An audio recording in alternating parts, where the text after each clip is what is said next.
Our New Testament reading this day is from the Gospel of John, selected verses from the 18th and the 21st chapters.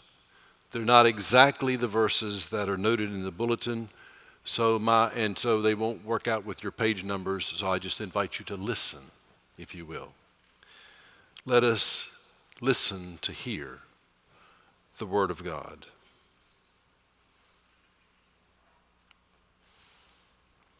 The context is the night that Jesus is arrested. He's been bound. He's been brought before Caiaphas, the high priest, who really acts as the kind of judge and ruler of the Jewish people, recommending things to the Romans. But we won't get into all of that. But you know the night we're talking about. And we pick up the story here.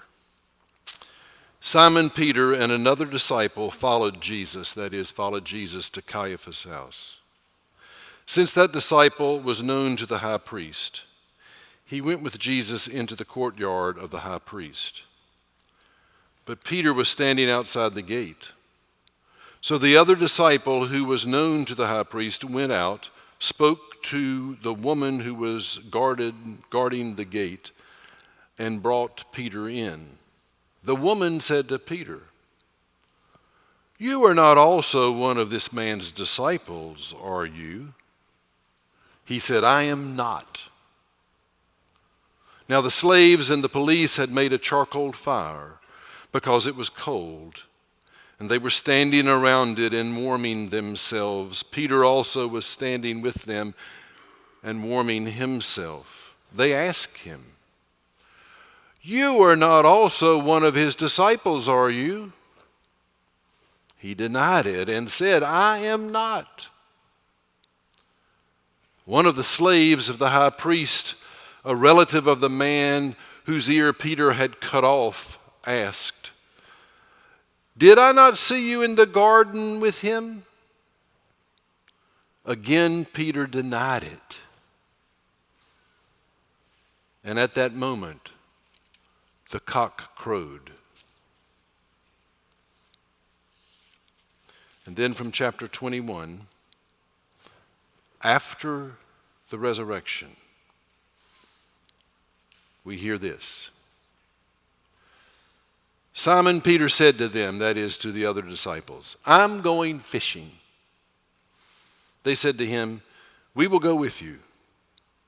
They went out and got into the boat, but that night they caught nothing. Just after daybreak, Jesus stood on the beach, but the disciples did not know that it was Jesus. Jesus said to them, "Children, you have no fish, have you?" They answered him, "No." He said to them, "Cast the net to the right side of the boat, and you will find some." So they cast it, and now they were not able to haul it in because there were so many fish. When they had gone ashore, they saw a charcoal fire there with fish on it and bread. Jesus said to them, "Bring some of the fish that you have just caught." So Simon Peter went aboard and hauled the net ashore full of large fish, 153 of them, and though there were so many, the net was not torn. Jesus said to them, "Come and have breakfast." When they had finished breakfast, Jesus said to Simon Peter, "Simon, son of John, do you love me more than these?" Peter said to him, "Yes, Lord, you know that I love you." Jesus said to him, "Feed my lambs." A second time he said to him, "Simon, son of John, do you love me?" He said to him, "Yes, Lord, you know that I love you." Jesus said to him, "Tend my sheep." He said to him a third time, "Simon, son of John, do you love me?" Peter felt hurt because he said to him the third time, "Do you love me?" And he said to him, "Lord, you know everything. You know that I love you." Jesus said to him, "Feed my sheep. Very truly I tell you, when you were younger, you used to fasten your own belt and go wherever you wished. But when you grow old, you will stretch out your hands and someone else will fasten a belt around you and take you where you do not wish to go. He said this to indicate the kind of death by which he would glorify God. After this, he said to him, "Follow me." The word of the Lord. Let us continue in prayer. Let the words of my mouth and the meditations of our hearts be acceptable to you, O Lord, our rock and our Redeemer. Amen. This week I happened upon an interview with the comedian Bill Murray. Is there something that you question in your life, like, why haven't I found that great love of my life? Murray was asked. He breathed a bit. He became pensive.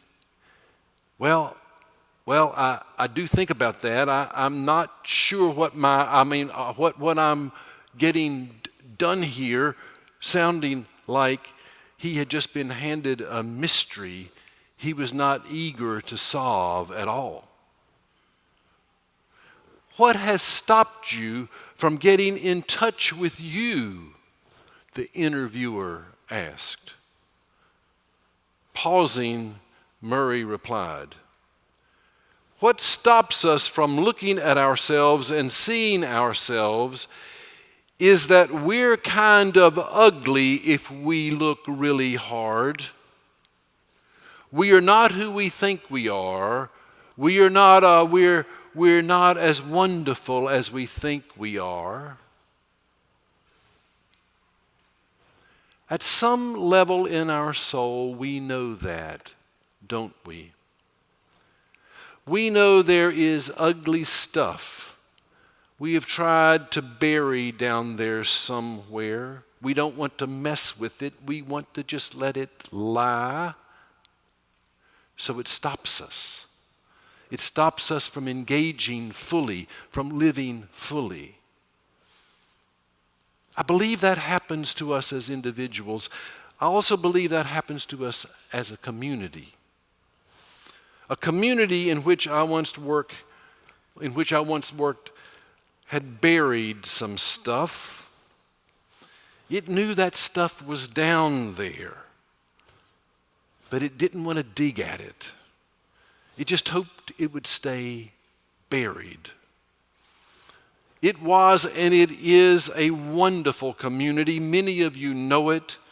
It is Montreat, the oldest and largest conference center gathering place of the Presbyterian Church. People from across the Presbyterian Church, especially the old Southern Presbyterian Church, made it the summer place to be for generations.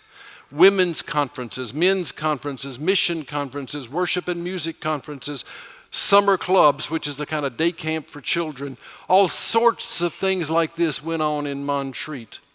Yet in the face of a crucial issue, Montreat stumbled. Montreat did not stand tall. Montreat failed to bear witness to the wideness of God's mercy and caved to the culture of racism around it. Black sisters and brothers in the Presbyterian Church, not just in any church, but even in the Presbyterian Church, which Montreat serves, black sisters and brothers were not welcome. Adult black persons could attend a conference, but they were banned from staying in the assembly inn or eating in the dining room. No black young people were ever allowed to attend a conference with white young people. That was just off the table. When white youth of the church protested about this injustice once at a conference, Montreat did change that policy and allowed black youth to attend conferences, but the black youth had to eat at separate tables. Separate living quarters were mandated. All recreational activities at the conference, swimming, games, square dances, especially square dances, were canceled at these so-called mixed events. Black and white youth could only be together as they sat in chairs in worship or in meetings. Now, Montreat held to this way of life well beyond the Supreme Court decision on school desegregation in 1954 and well beyond the actions of the Presbyterian Church's General Assembly urging openness to persons of all races in the life of the church. Well beyond that, only in the middle 1960s did Montreat officially rescind its discriminatory policies. Then, do you know what happened?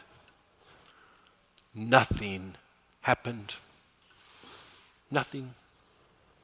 Among polite company in Montreat, those discriminatory ways were seldom acknowledged or talked about. It was as if the discrimination never happened. The ugliness went underground. It was buried. Perhaps it was hoped it would just go away.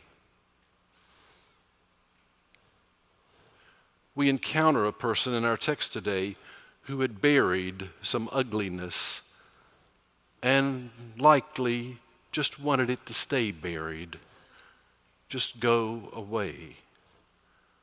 Peter is that person. This story is familiar to us. It's the night of Jesus' arrest. You likely remember earlier in this very evening, Peter had said to Jesus, "Lord, I will lay down my life for you." Yet, when Jesus is actually arrested and dragged before the high priest, Peter outside the high priest's house in the courtyard by a charcoal fire is asked, "You are not also one of this man's disciples, are you?" "I am not," he responds. Some of the slaves and police standing there with him, warming themselves by that fire, ask him again, "You are not also one of his disciples, are you?" "I am not," Peter again protests. Another slave asks, "Did I not see you in the garden with him?" Peter denied it. All of this happened by a charcoal fire. After that crucial night, whenever Peter was by a fire, I wonder what came to his mind. Did he talk about that night? Did he acknowledge the ugliness of his denial? Or did he just stop looking into himself? Did he instead just try to tamp down that ugliness? Have you ever gathered around a fire, a campfire, a charcoal fire, warmed yourself in its heat, stared at the glowing embers? Sitting around such a fire can be a time when stuff gets conjured up. As that deep inner life you know starts seeping back into your consciousness. Do you stay by the fire? Or do you move back and leave buried that ugliness that you know is down there? And moving back and leaving that stuff buried, are you kept from getting in touch with yourself and thus engaging fully and living fully?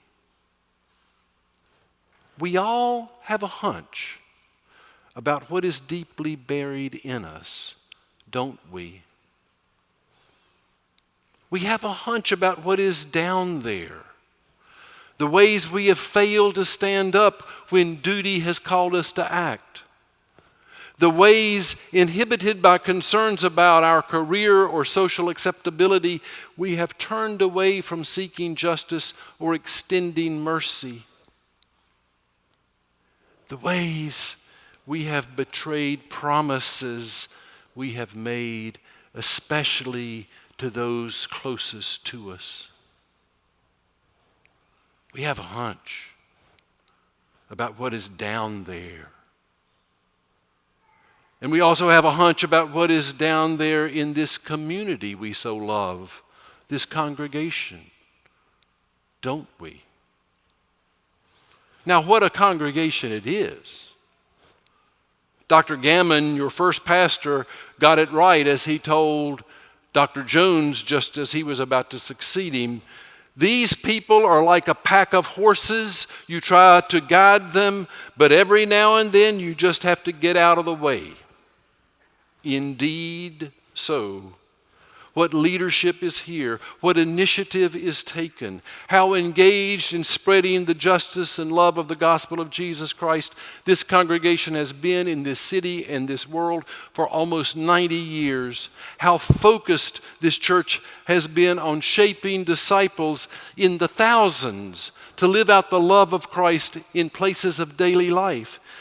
And it's primarily the lay leadership of this congregation that has seized this initiative and carried this church to the place and standing it has in this city and in the Presbyterian communion, a place of high regard. The clergy have been important in this venture, but Dr. Gammon got it right. Often the pastors just need to get out of the way. What wonder it is to see people so committed to the gospel and not letting anything get in the way of living it out. Yet, as is true in every congregation of the Church of Jesus Christ, despite the strength of this congregation, is there ugliness buried in our midst that we would rather ignore? Are there some of God's people who have not found a warm welcome here? Have at times persons with contrary voices been silenced or sidelined? Have some people been given high honor while others have received little honor? Have hurting persons always sensed this is a safe place where they could share the aches of their hearts? In crucial moments in the culture around us, when discrimination has raised its vicious head, or when just treatment of the least among us has been systemically jeopardized, has this congregation shied away and chosen to be silent? Some of you yourselves may have been hurt by the actions or inactions of this church. Some of you may harbor deep disappointment about this church. That stuff's there, isn't it? It's down there in the cellar of the soul of this congregation. And we'd just rather not talk about it. We want to leave it buried. Maybe it'll just go away. But certainly, let's not get too close to a fire where that stuff gets conjured up. That charcoal fire. There's a second charcoal fire in John's gospel. It's after the resurrection. You heard about it. Jesus is there by that fire on the beach. And notice who Jesus invites to that fire. Peter and the disciples, but especially Peter. Peter had gone back to his old way of living, his career of fishing. Peter, who had never acknowledged the ugliness he had buried. At that fire, does Jesus bring that ugliness up? Does Jesus ask, "Why did you abandon me? Why did you deny that you ever knew me?" Never does Jesus do so. Never. But at that fire 3 times, Jesus asked Peter a question. And at that fire 3 times, Jesus calls Peter again. Do you love me? Then feed my lambs. Do you love me? Then tend my sheep. Do you love me? Then feed my sheep. At that charcoal fire where all that stuff inside Peter is conjured up, at that fire where Jesus is aware of what is buried there in Peter's soul, at that fire Jesus makes it clear that none of that stuff will ever keep Jesus from trusting Peter, counting on Peter, calling Peter again and again and again and again. There is always a second charcoal fire that Jesus has set for us, sisters and brothers, for Jesus never gives up on Peter or on us. There has been a second charcoal fire set for Montreat. All that ugliness of its complicity and discrimination is indeed a part of its story. Yet Jesus, knowing all about it, and knowing all about the fact that Montreat doesn't really want to talk about it, has not given up on Montreat. Despite the way Montreat stumbled, despite the way it failed to be faithful to the justice and love of Jesus Christ, Montreat has been called again by Christ to shape people by the gospel. Today, more young people are formed in Christian faith there than in any other venue of the Presbyterian Church.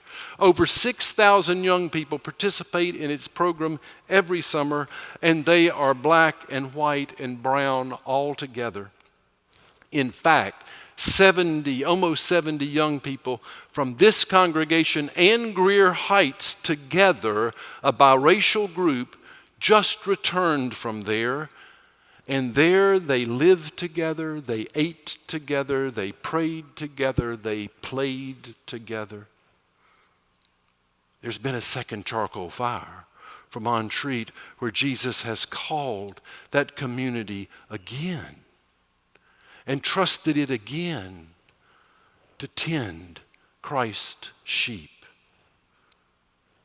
There's a second charcoal fire for every one of you, despite what you have strived to keep buried. Jesus knows all about that stuff. Yet, that never keeps Jesus from calling you again, from trusting you afresh to feed his lambs, to tend his sheep. And yes, for this congregation, regardless of the stuff we've tried to keep buried, there's a second charcoal fire.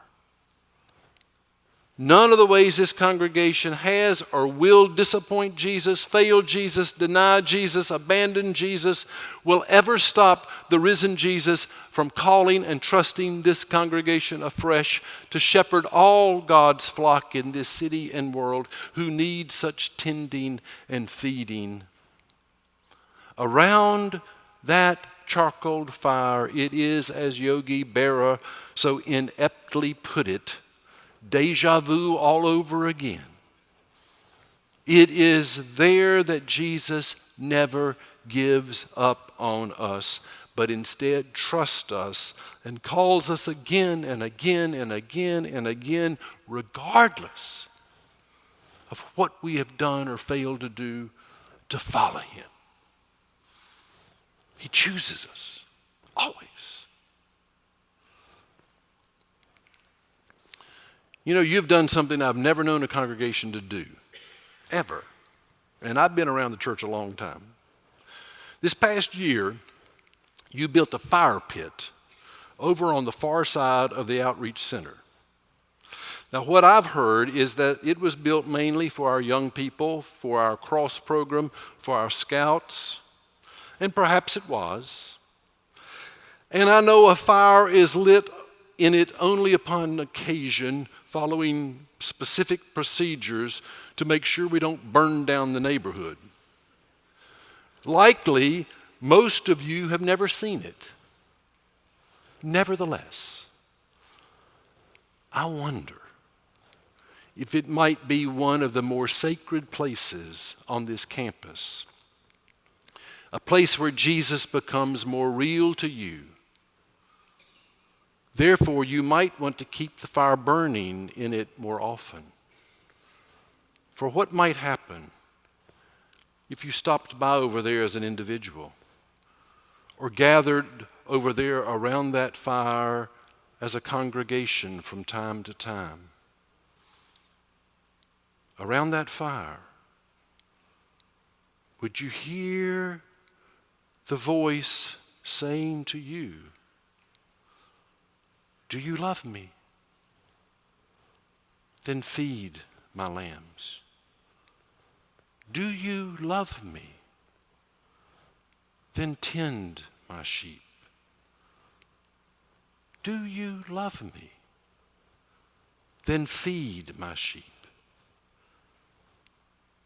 Even as you remain hesitant to dig down and disturb that ugly stuff that rattles around in the depth of your soul, there at that fire, you could well experience Jesus, who knows all about you and all about that stuff.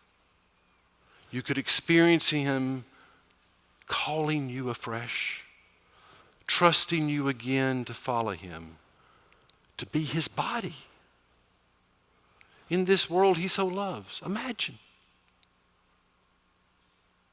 asking you to be his body in this world.